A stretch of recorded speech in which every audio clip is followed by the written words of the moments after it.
7 News reporter Jacqueline Allen always investigating and discovering officers are responding to more calls involving the mentally ill. Jacqueline? And just in the last few days, Aurora police responded to a man who was wielding a machete and they shot him. Jefferson County deputies responded to another man outside of King Soopers that neighbors said was mentally ill. He was also shot by police. And just 2 days ago, a man was shot himself and an officer outside a bar in Mountain View.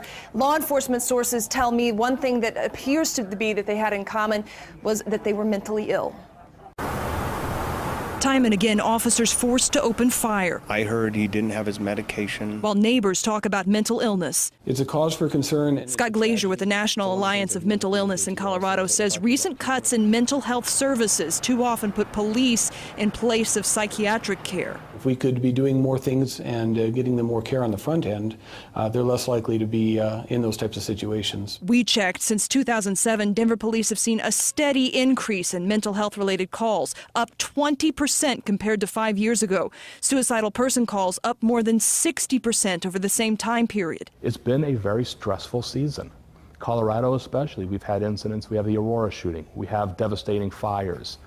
The election was stressful for a lot of people. The economy is stressful for a lot of people. DPD Sergeant Michael Vogler says about 80% of DPD patrol officers have been trained in this type of crisis intervention, how to deal with mental health issues. But he says when an officer is confronted with someone in crisis, sometimes it's too late. The better that we can intervene with people before they hit a crisis point. Once a crisis point has been hit, there are very, very few options available.